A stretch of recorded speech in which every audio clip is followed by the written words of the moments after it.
આજરોજ ખંગેલા મુકામે બાબા ગળનો જે મેળો ભરાય છે એ જૂની આદિવાસીઓની પરંપરા મુજબ ઘણા વર્ષોથી આ ચાલતું આવે છે અને આ મેળાની અંદર અમુક ગામોના જેમના લગ્ન થવાના છે એ પોતાની હળદી ચોપડીને આવે છે અને એમને એમના આખું ભવિષ્ય એમનું આખું જીવન સારું જાય એવી માનતા રાખે છે અને આ મેળાની અંદર મધ્યપ્રદેશ અને ગુજરાતના ઘણા ગામોથી ઉમંગ અને ઉત્સાહ કરવા માટે આવે છે। આપનું નામ? જીતરાભાઈ ભૂરાભાઈ ડામોર, જિલ્લા। આજરોજ ખંગેલા ગામે જે ખંગેલા બોર્ડરનું ગામ આવેલું છે ત્યાં હોળીના બીજા દાડે ગળબાબા ધૂળેટીનો એટલે ગળબાબાનો મેળો ભરાય છે।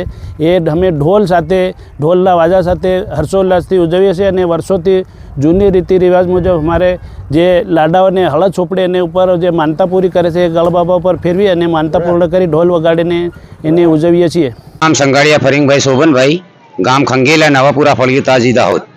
आ हमारो गढ़बाबानो मेळो लगभग आश्रे आज थी 120 वर्ष पहला थी शुरू थयेल छे।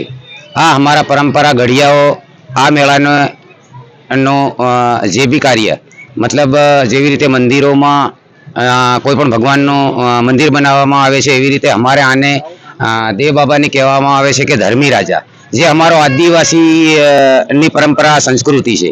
लगभग आज थी 120 अंग्रेजोना वर्षथी गुजरात राज्यनी अंदर फक्त ने फक्त एक ज स्थान आवेलू छे।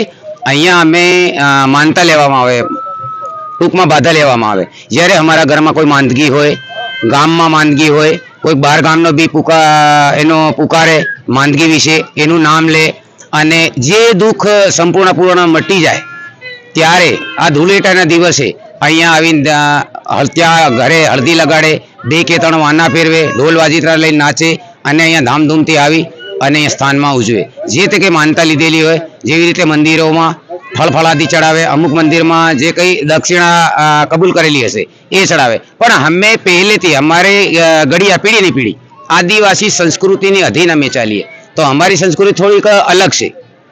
जेवी रीते के मैं टूंकमां तमने कीधुं के मंदिरमां जे भी धार्मिक वस्तु में कई पण चढ़ाववामां पण हमें संस्कृति लईने चालीए छे।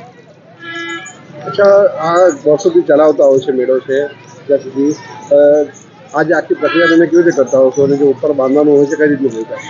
જુઓ એમાં એવું છે કે ગળબાબાનું સ્થાન છે।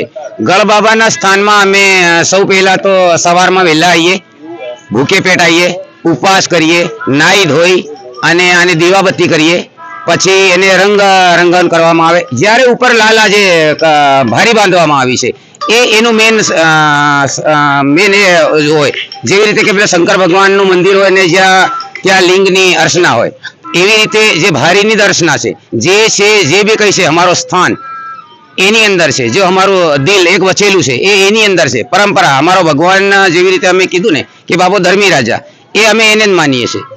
અમારી આદિવાસી સંસ્કૃતિ એ અમે સંસ્કૃતિને ભૂલતા નથી। જેવી રીતે કે અમુક સંસ્કૃતિના વર્ષોથી ભૂલી ગયેલા, પરંતુ હમણાં લગભગ મોદી સાહેબે વર્લ્ડની અંદર આદિવાસીઓને ઉપર લાયા, આદિવાસીઓનો ફેમસ કર્યું। अच्छा, आज ऊपर बांधता हो छे પછી કેટલા ફરવામાં આવતું શું ફરવામાં એમાં એવું છે કે લાડો અત્યારે આવશે તમને બતાવીશ કે ઓલા લાડા હળદી લગાવીને આવશે એમને ઉપર ચડાવવામાં આવે। ઉપર ચડાવીને પછી ત્યાં ઉપર ખાટલી પર ઊંઘાડવામાં આવે। ઊંઘાડ્યા બાદ એને ત્યાં બાંધવામાં આવે। બાંધ્યા પછી એને 3 કે 5 જે આપણી માન્યતા જેવી રીતે અમે કબૂલ કરેલું હશે કે હું તારા સ્થાનમાં તારા દરબારમાં આવીને 5 ચક્કર કે 2 ચક્કર કે 3 ચક્કર મારીશ, એમાં અમારા જે ભાઈ છે એ ફેરવશે એમને। શું નામ તમારું? મારું નામ સંગાડા ફરિંગભાઈ શોભનભાઈ। પરંતુ આ મેળો ગામમાં જિલ્લા સભ્ય છે, તાલુકા સભ્ય છે, સરપંચ છે, ગ્રામ આગેવાનો છે, તમામ સાથે મળીને એકબીજાના સાથે ખંડે ખંડો મિલાવી અને અમે આ ધામધૂમથી ઉજવીએ છીએ। વંશના કારણે બાધા લેવામાં આવતી હતી અને ત્યારથી આ મેળો ધાર્મિક મેળો ગણાઈ જાય છે। અમારા 150 વર્ષ પહેલાં ગળબાબાનો મેળો ભરાય છે અને વર્ષો વર્ષ આ મારો ધાર્મિક મેળો છે અને હર વર્ષે આ મેળો ભરાવવામાં આવે છે। અને આ મેળાની અંદર હલ્દી લગાવવામાં આવે છે, વત્તા પાઘડી બાંધવામાં આવે છે, વત્તા